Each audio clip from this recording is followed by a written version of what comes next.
I am not a good fisherman, but my father was determined I would be. And he was the get up at dawn and stay until you caught fish kind of fisherman. And I was it was a nice walk and I'd rather read a book kind of fisherman. Eventually, though, I did catch a fish. It was on a lake in Oregon, and I believe that the fish had despaired of life and given itself up.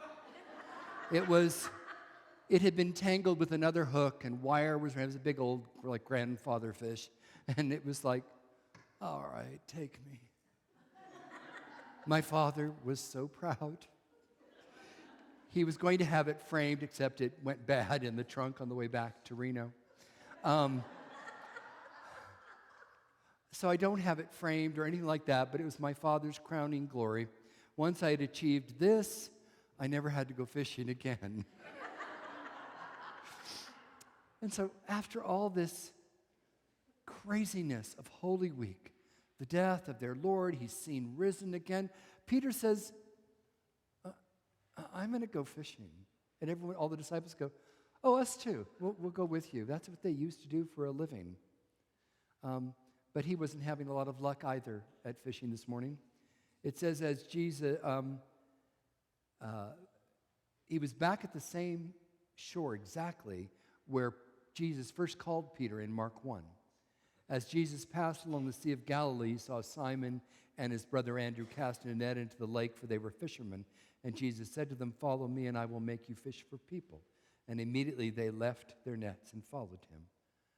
It was only 3 years ago, but it feels like 1,000 years ago. Peter wasn't too good a fisherman, but you couldn't blame him after all he'd been through and all that time off from fishing.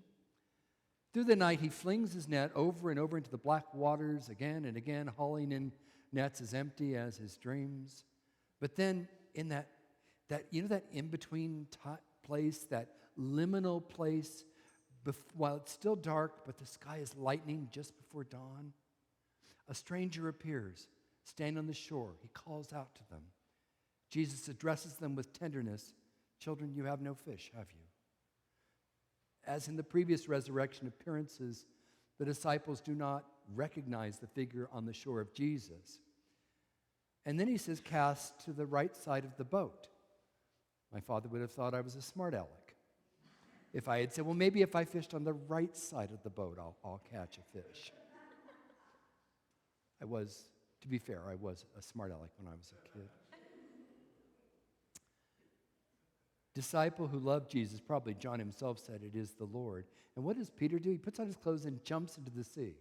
Which, if you read it just like that, it sounds really weird, but he was swimming to shore so he could be the first to welcome Jesus.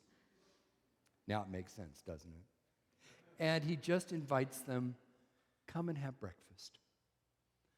I've heard that the definition, with barbecue season coming up, I've heard the definition of a barbecue is when a woman shops, then creates innumerable salads, dressings, sauces, and desserts, organizes cutlery, plates, napkins, while the man burns some burgers and proudly proclaims he has cooked the meal and asks her how she enjoyed her night off.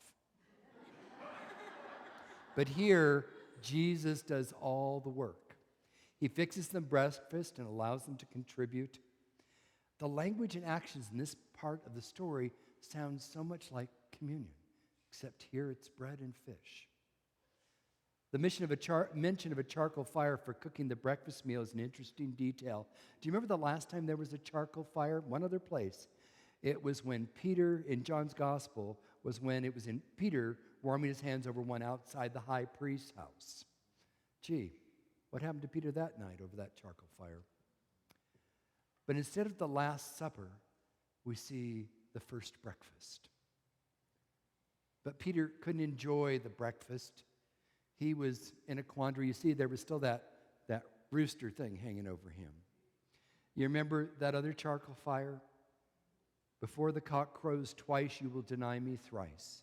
And there's a chilling version in Luke 22 where it says, after he denied him the third time, the Lord turned and looked at Peter. And Peter remembered the words of the Lord, how he had told him, before a rooster crows today, you will deny me 3 times. And he went out and wept bitterly. Peter probably wasn't expecting a gentle Jesus offering him breakfast, but a reproachful Jesus who demanded, "How could you deny me?" I cut school only once in my whole school career. It was PE. I went to the donut shop that used to be right up from Sparks High School. I went to Sparks High School with a couple of friends, and who walks in but my dad? The one time I ever cut school. Of course, it wasn't a surprise. He was the preacher on 12th and D Street up here. Of course, he might stop anyway. I never claimed to be a bright child.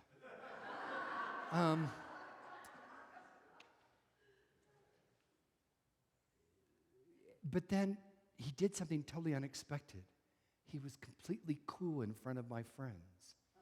He walked in, he got his donut, he walked right past me. He had said, "Hey, Rick," on the way in, got his donut. On the way out, he just said, "See you tonight."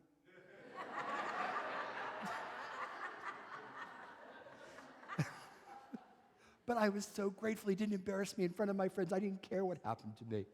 I don't even remember. The same kind of thing happened today to Peter in his gospel. He waited for Jesus to yell at him, to throw the book at him, to cry out, where were you when I needed you? All he asked, though, is, "Do you love me?" And then Jesus asks it again and then again, and each time Peter answers with all the sincerity he can muster, his anguish evident in his voice. He was hurt by the fact that Jesus continued to ask the same question. Jesus comes to resurrect Simon Peter from his death of shame at denying him. Jesus is undoing Peter's denial. "Do you love me?" He asks him not just once, but he asks, "Do you love me?" 3 times. This time, instead of hearing the cock crow, all Peter could hear were the waves washing up on the beach. It reminds me of baptism. Easter is a time of undoing wrong things. Jesus is not only trying to bring Peter back to where he was before, but to move him beyond that. He even called him son of John at the very beginning of this, just like he did when he first called him in the first chapter. He's taking him back. And he's not only trying to bring Peter back to where he was before, but to move him beyond that. After each response, Jesus gives him a mission. Jesus asks him to tend his lambs, to feed and care for the little ones, then to shepherd, lead his sheep, and finally to feed his sheep. Peter had not yet learned the lesson of Maundy Thursday, that in Jesus' new kingdom, leadership would be servant leadership. And suddenly, Peter knew. Jesus was not going to toss him aside, because not only did he know Peter still loved him, Jesus still loved Peter. He'd known Peter was going to fall, and he loved him anyway. Jesus didn't need to forgive him. He was already forgiven. This is nothing like what Peter expected. We tend to want a Jesus who's much easier to handle than a risen Lord who makes demands on our lives. We feel much better about ourselves when Jesus stays kind of frozen in a certain acceptable form, giving support to the ideas and practices, lifestyle patterns, and often politics that we agree with. Jesus who taught about love, but not a Lord who commands us to love our enemies. A Jesus who helped the unfortunate, but not a Lord who challenges us to sell what we own and give our money to the poor. We want a Jesus who paid visits to the temple, but not a Lord who cleanses and reforms our traditional practices of worship and our beliefs. A Jesus who teaches us to render unto Caesar the things that are Caesar, unto God's the things that are God's, but not a Jesus who tells us to pay our taxes, and on April 15th, and at the same time, increase your pledging to St. Paul's so we can support his work financially. What kind of Jesus is that? We like a Jesus who is a friend of tax collectors and sinners, but not a Lord who encourages us to embrace the poor, the homeless, and immigrants. We believe in a Jesus who supported family values, but not a Lord who loves and supports families that don't look like our own. It's okay with us if Jesus accepts people as disciples, but not so much a Lord who challenges us to walk the way of the cross, to lose our life for his sake, and to find new life through sacrifice. Jesus calls us not to be him, but to be the best we can be. There is an old story about an aged, pious man, Rabbi Susha, who became fearful as death came near, and his friends asked him, Are you afraid that you'll be reproached because you were not Moses? No, the rabbi replied, that I was not Susha.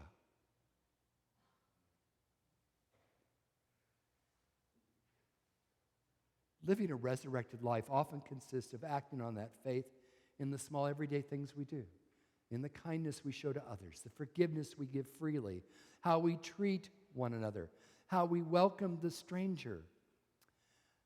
Raise your hand if you're working on your garden now. Maybe not today, but you're working. How many of you are getting your gardens in?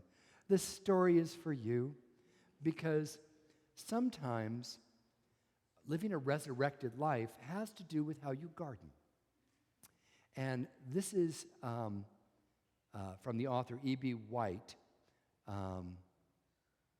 And this is his introduction of his late wife's essays entitled Onward and Upward in the Garden. The only moment in the year when she actually got herself up for gardening was on the day in fall that she had selected in advance for the laying out of the spring bulb garden.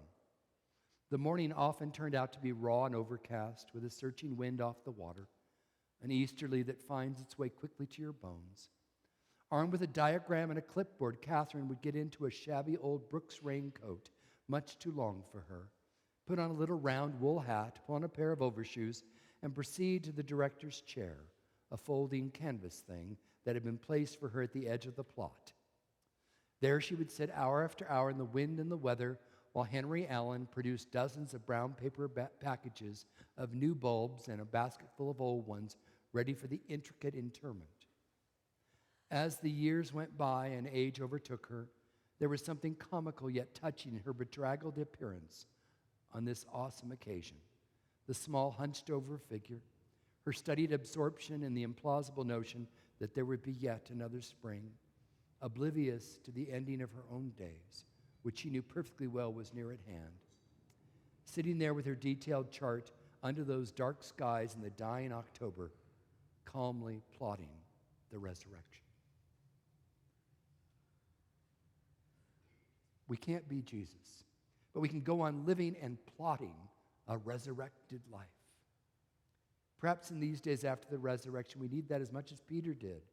We too have come down from the high slopes of Easter to sea level at the Sea of Galilee in our regular routines. But Jesus is now alive and healed and mindful and centered and peaceful, standing there along the shore as the sun rises over the beautiful Sea of Galilee. He's still gentle, loving, forgiving, and nonviolent.